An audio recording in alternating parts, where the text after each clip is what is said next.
Personagens do Natal. Mateus, capítulo 2, a partir do verso 1, temos a seguinte narrativa.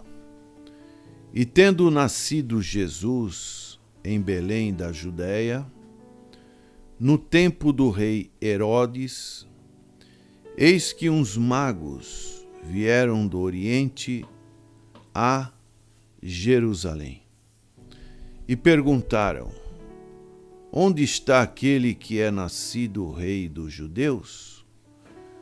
Porque vimos a sua estrela no Oriente e viemos a adorá-lo. E o rei Herodes, ouvindo isso, perturbou-se, e toda Jerusalém com ele.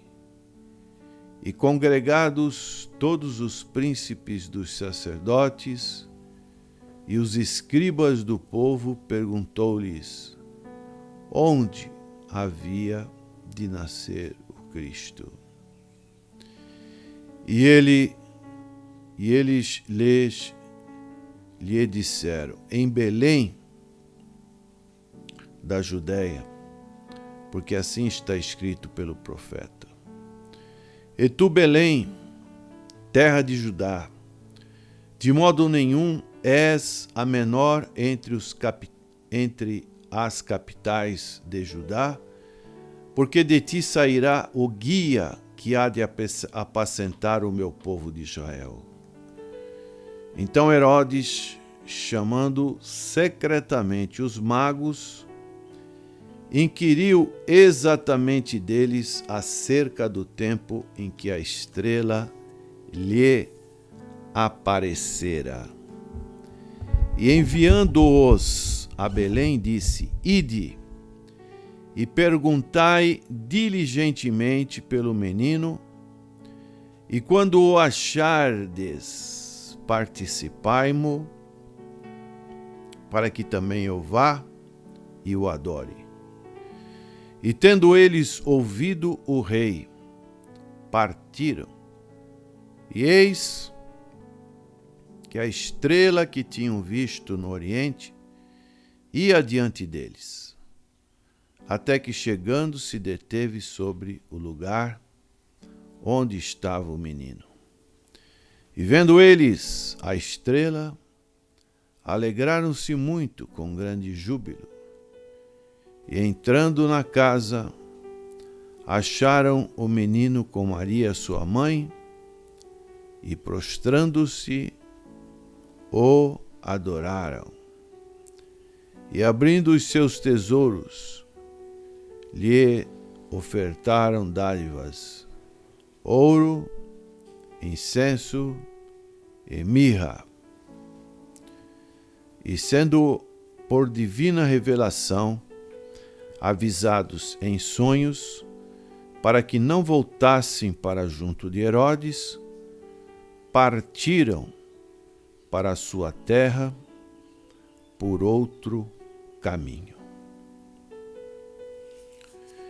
Encontramos nessa narrativa do evangelista Mateus um dos momentos mais importantes do Evangelho de nosso Senhor e Salvador Jesus Cristo, que é o seu nascimento, a sua encarnação. Senhor Jesus Cristo, verdadeiramente Deus, verdadeiramente homem. E nos chama a atenção com relação a esta afirmação, o fato de que a Virgem dará à luz, a Virgem Maria. Isso está no capítulo 1, verso 23. Eis que a Virgem conceberá e dará à luz um filho, e ele será chamado pelo nome de Emanuel. Emanuel, traduzido, é Deus conosco. Tanto o evangelista Mateus como o evangelista Lucas dão grande ênfase ao nascimento do Senhor Jesus Cristo. A doutrina do nascimento virginal do Senhor Jesus Cristo. O próprio profeta Isaías, quando ele prevê o nascimento do Senhor Jesus, ele diz em Isaías capítulo 7, verso 14, falando do Emanuel, o Deus conosco, e falando de uma virgem.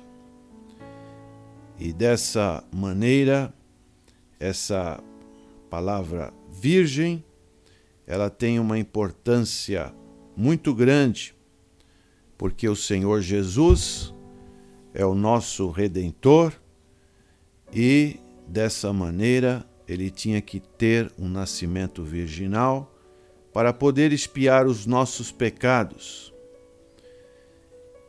Ele teria que ser uma pessoa tanto como Deus, como também como um homem impecável. E assim ele teria que nascer como homem de uma mulher e, para ser impecável, ele deveria ser concebido pelo Espírito Santo. E dessa maneira, ele seria a única maneira dele ser deidade, era ter Deus como seu pai. Então, o nascimento do Senhor não foi por meios naturais, mas sobrenaturais. O santo que de ti há de nascer será chamado Filho de Deus. Então, o Senhor Jesus Cristo, ele nasceu na cidade de Belém, conforme profecias de Miqueias, capítulo 5, verso 2. E aqui nós vemos algumas reações que as pessoas tiveram durante o nascimento do Senhor Jesus Cristo. Alguns personagens que nos mostram também que, da mesma maneira, nesse próximo Natal, nós vamos ter essas mesmas reações. Porque o homem continua o mesmo, por mais que tenhamos uma evolução da ciência, os tempos são diferentes, mas o interior do homem, ele continua mesmo. E a primeira que nos chama a atenção desse personagem é o fato do rei Herodes. Aqui estamos falando de Herodes o Grande, uma família influente do período interbíblico, dos Hasmoneus, que tiveram muita influência. Seu pai, Antípatro, um idumeu, que através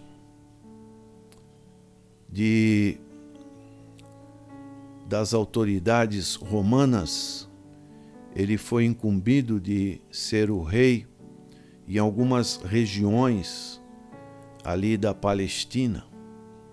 E agora, quem estava reinando era o seu filho Herodes, também chamado o Grande. Herodes era um rei megalomaníaco, um rei que teve grandes obras na Palestina, como, por exemplo, uma das principais, ele mandou reconstruir. Depois de Zorobabel, ele fez uma reforma no Templo de Salomão. Ele também mandou construir a fortaleza de Antônia, um agrupamento militar romano. Ele mandou construir o porto de Cesareia. Era um homem extremamente também violento e era um homem que não admitia que outra pessoa pudesse tomar o seu lugar. Então esse contexto, ele é importante, porque aqui vemos a reação de Herodes, quando ficou sabendo. No verso 3 disse: e o rei Herodes, ouvindo isso, perturbou-se, e toda Jerusalém com ele. Da mesma maneira, nós vemos hoje que tem muitas pessoas que têm ódio do Senhor Jesus Cristo. Não querem saber do Senhor Jesus Cristo. Espero que você, prezado ouvinte, não tenha esse sentimento, não faça parte dessas personalidades. E o rei Herodes então ficou preocupado. Ele mandou chamar os príncipes, dos sacerdotes, os escribas, querendo fazer uma pesquisa de onde deveria nascer, onde deveria estar esse que seria o rei dos judeus. E ele era muito sagaz. Ele disse que, enviando os reis magos, ele perguntou: ide, perguntai diligentemente pelo menino, e quando o achardes, participai-mo, para que também eu vá e o adore. Aqui nós vemos a sagacidade desse rei Herodes. E muitos em nossos dias vivem com esse mesmo sentimento. E nós sabemos que depois disso, como o rei Herodes não teve um posicionamento com relação ao nascimento do Senhor Jesus Cristo, diz aqui no verso 16: então Herodes, vendo que tinha sido iludido pelos magos, irritou-se muito e mandou matar todos os meninos que havia em Belém e em todos os seus contornos, de 2 anos para baixo, segundo o tempo que diligentemente inquirira dos magos. Então, mesmo depois de 2 anos que se passou, como ele não teve notícia, ele acabou matando todos os meninos, porque grande era o seu desejo de ser rei ali em Jerusalém. E nós vemos no verso 17 e 18, a palavra de Deus dizendo: então se cumpriu o que foi dito pelo profeta Jeremias, que diz: em Ramá se ouviu uma voz, lamentação, choro e grande pranto. Era Raquel chorando pelos seus filhos e não querendo ser consolada, porque já não existiam. Uma reação extremamente perseguidora para com o nascimento daquele que iria ser o rei dos judeus. Uma outra reação que nós podemos observar, outros personagens que nós podemos observar nessa narrativa, e também fazendo um paralelismo com Lucas, capítulo 1 e capítulo 2, é que quando José chegou lá na aldeia de Belém, a distância entre Jerusalém e Belém é uma distância curta, mais ou menos uns 11 quilômetros, uma distância que nós podemos mensurar entre Santos e São Vicente. E quando, para se cumprir a profecia de Miqueias, capítulo 5, verso 2, nós encontramos que José e Maria não encontraram lugar para ficar hospedados. E eles tiveram, então, que ficar num lugar onde estavam o gado, os currais, as ovelhas. Por quê? Porque estava muito ocupado a hospedaria. Não tiveram lugar.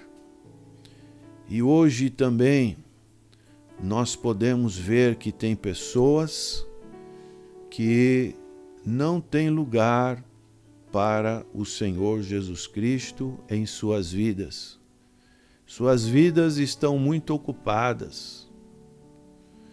São muitos afazeres, são muitas preocupações, são muito envolvimento com as coisas deste mundo. Muitos estão atrás de riquezas, muitos estão passando por dificuldades em seus relacionamentos. E a presença de Cristo não tem espaço em suas vidas. Colocam Cristo no lugar secundário, num lugar anexo ao lugar principal que deveria ocupar em seus corações. Assim também nós podemos ver com relação às principais autoridades judaicas, os chamados príncipes dos sacerdotes, os escribas do povo, pessoas que conheciam o Antigo Testamento, conheciam a lei, pessoas que traduziam as Escrituras para o grego, pessoas que eram mestres em Israel. Essas pessoas tinham conhecimento das profecias, sabiam que o Messias viria, mas essas pessoas, esses teólogos, esses que eram exímios conhecedores da palavra de Deus, eles não tiveram o mínimo interesse em recepcionar este menino. Isso nos mostra que muitos às vezes têm muito conhecimento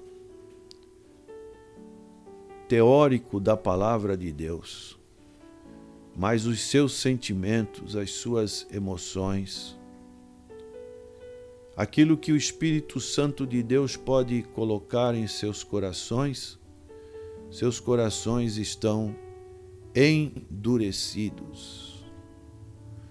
Perderam a sensibilidade da palavra de Deus, do poder do Espírito Santo. E esses homens seriam mais para frente no ministério do Senhor Jesus Cristo, aqueles que seriam os seus maiores opositores. Ficavam raivosos porque o Senhor Jesus Cristo não tinha frequentado nenhuma das suas escolas judaicas.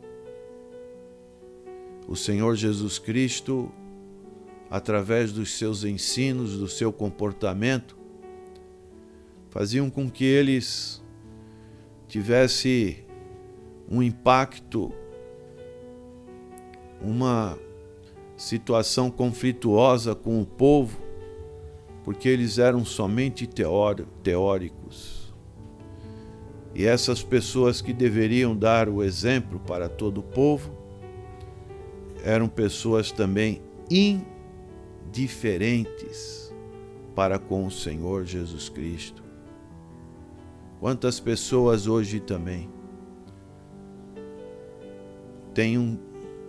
podem ter um vasto conhecimento de tantos assuntos, mas os seus corações são indiferentes à pessoa do Senhor Jesus Cristo. Personagens que nós vemos estarem ali do lado do nascimento do Senhor Jesus Cristo. Eram chamados como mestres da lei, doutores da lei. Faziam parte do Supremo Tribunal dos Judeus, que era o Sinédrio, composto de 71 pessoas que tinham muito conhecimento das coisas de Israel no seu sentido civil, religioso, dos negócios da nação judaica. E essa entidade tinha plena liberdade do Império Romano. Mas mesmo assim, quando souberam do nascimento do Senhor Jesus Cristo, foram indiferentes. E podemos encontrar, por último, esses 3 personagens que são os magos. Vieram do Oriente, provavelmente de uma região que hoje é o Irã.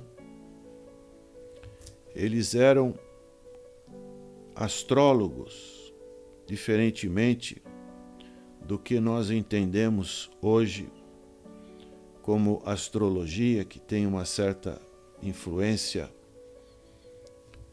oculta, mística, mas eles eram estudiosos da medicina, das ciências naturais.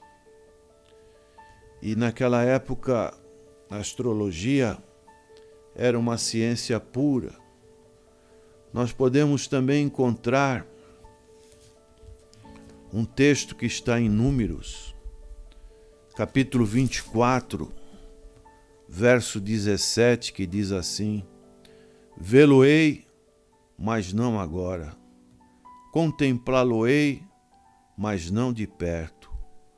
Uma estrela procederá de Jacó, e um cetro subirá de Israel, que ferirá os termos dos moabitas e destruirá todos os filhos de Sete. Então aqui nós encontramos uma referência a esse grande acontecimento. Também podemos ler Isaías capítulo 60, verso 3: E as nações caminharão à tua luz, e os reis ao resplendor que te nasceu.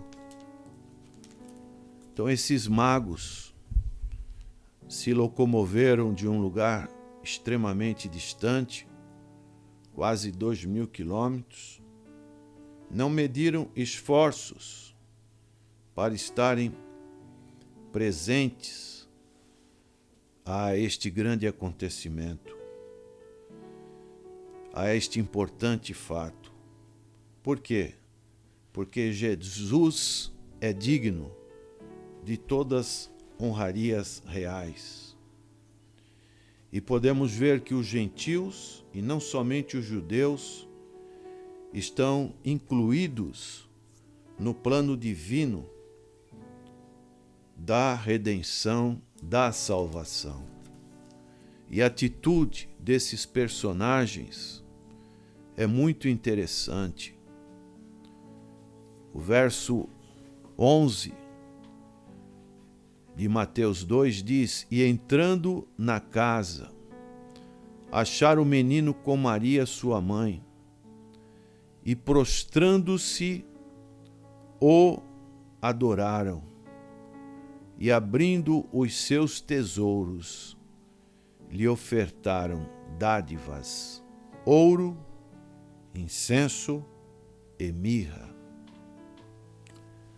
E esses produtos, esses tesouros, eles têm uma simbologia muito importante com relação ao ofício que o Senhor Jesus iria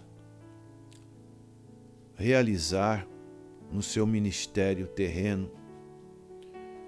Porque o Senhor Jesus Cristo, ele é rei. Um dos ofícios do Senhor é o seu reinado. Ele vai ser proclamado depois, quando ele disse: arrependei-vos, porque é chegado o reino dos céus. Arrependei-vos, porque é chegado o reino de Deus. São palavras sinônimas que nos mostram o reino que o Senhor Jesus veio estabelecer no mundo espiritual. Não um reino como os judeus queriam, uma libertação do poderio romano, mas um reino muito mais amplo, que traria libertação da escravidão dos pecados. Então o ouro representa a realeza do Senhor Jesus Cristo. Trouxeram incenso.